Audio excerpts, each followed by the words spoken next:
Sur le bord du ruisseau, elle fit une rencontre de 30 matelots. Elle fit une rencontre de 30 matelots. De 30 matelots sur le bord de l'île. De 30 matelots sur le bord de l'eau. Sur le bord du ruisseau.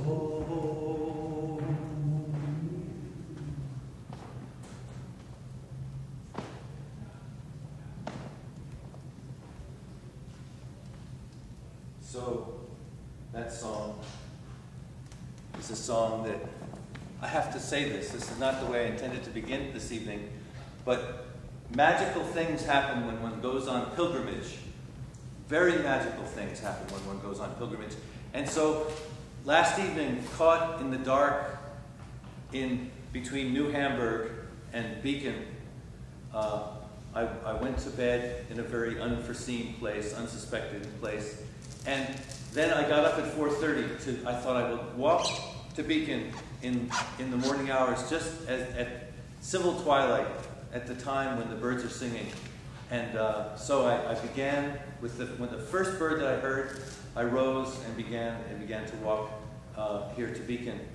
And I had only been to your main street one time to come here to meet Mike and Emily, who I feel are my main hosts this evening, for whom I'm so grateful for welcoming us all here. I'd only been here once. I hadn't been down to Main Street. And so I had my walk. I came walking to Beacon. I thought, you know, Beacon, it's very easy to walk to Beacon, right? Beacon is a beautiful name. It's like, how could you get lost walking to Beacon? Right? And we know a little bit about the history of the name Beacon. You know, there were people counted on that beacon. So I'm coming to Beacon, and I have my little iPod in with my earbuds. Right after the birds have started to die down, and the semis and the rush hour traffic are coming and gaining. I think, oh, I'll put in my earbuds, and I see the Muddy Cup, and the Muddy Cup is closed, and my heart sinks because, of course, it's only about 5:30, 6 o'clock in the morning, so they're not quite there. And then I'm walking along, and I hear this voice going, Isabeau si promène sur le bord du ruisseau. Ah, that's a very familiar voice. In my ears, this voice. It's the voice of this man, Pete Seeger,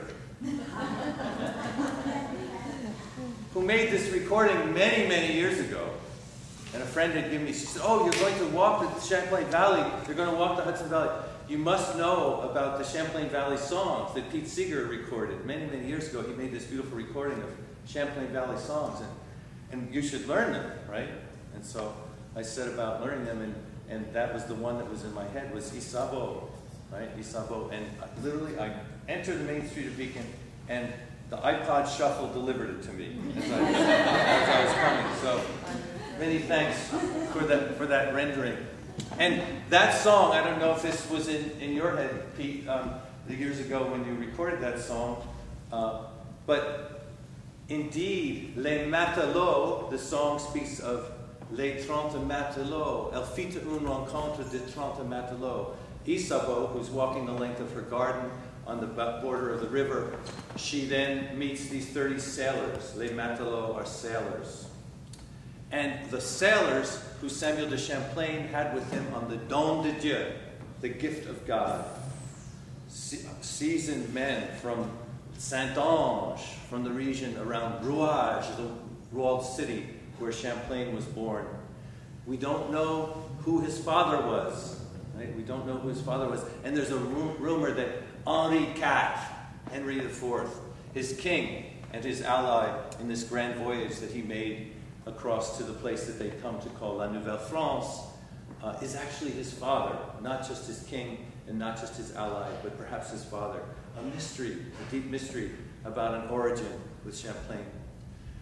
But Champlain's sailors who came with him on the Don de Dieu across this, the great Atlantic, they would have sung that song. They would have known that song in the early 17th century, a ballad like that. And I won't tell you the rest of that ballad.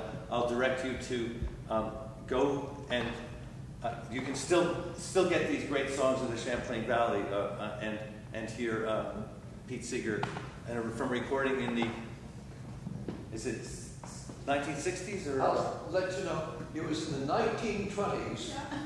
A woman named Marjorie Porter was the county historian in the Essex County, on the eastern side of the Adirondacks. And she would once a year, in a room about this big, invite several dozen old-timers. She called it Old Timers Day. And these were men who'd been lumberjacks back 100 years ago. But in the 1920s, she had a dictaphone, an early recording machine, not very good quality, wax cylinders. Wow. And she could only play them a couple times before the quality would go down. But in 1950, or a little about 1950 when I met her, she was transferring all her wax cylinders to tape recording. And when I showed up there, she said, "Oh, would you like to learn some of these?"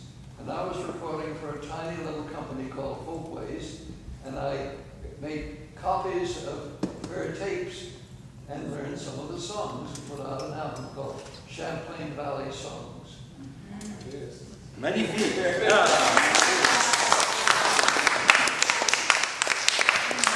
I must tell you something. At this moment, so I have all these images here, right?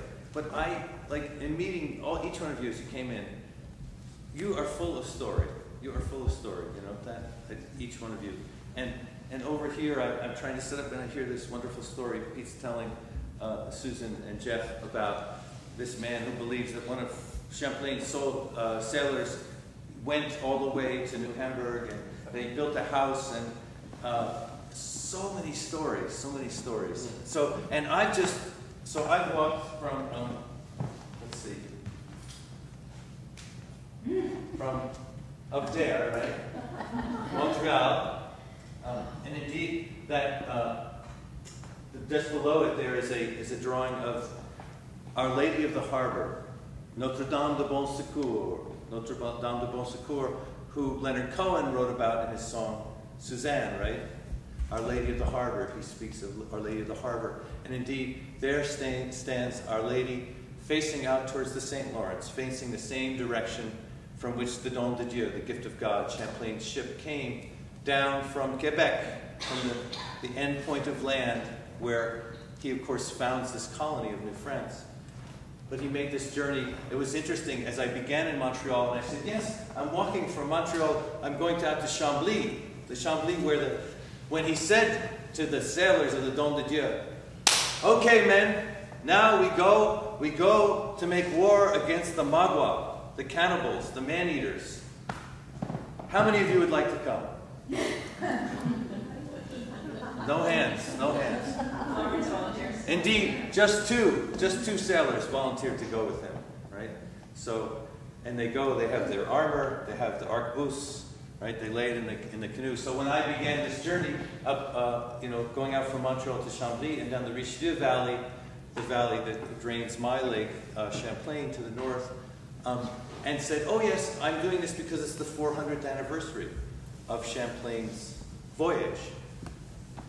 400th anniversary, you're a year late, they said. We just celebrated that last year, summer of 2008, right, up in Quebec City. Oh yes, and immediately we see the parochialism across the border, that indeed for the French of Canada, for les Québécois, le 400e anniversaire, the 400th anniversary was indeed last year. But we in the Champlain Valley of the United States, and also even the Richelieu Valley, because in that region too, the people think, this is our anniversary. This is our time to remember, to think back on these 4 centuries, and to think back to this voyage.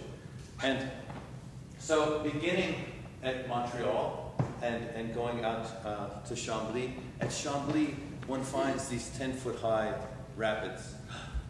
Beautiful, beautiful standing waves. And there you can stand and think about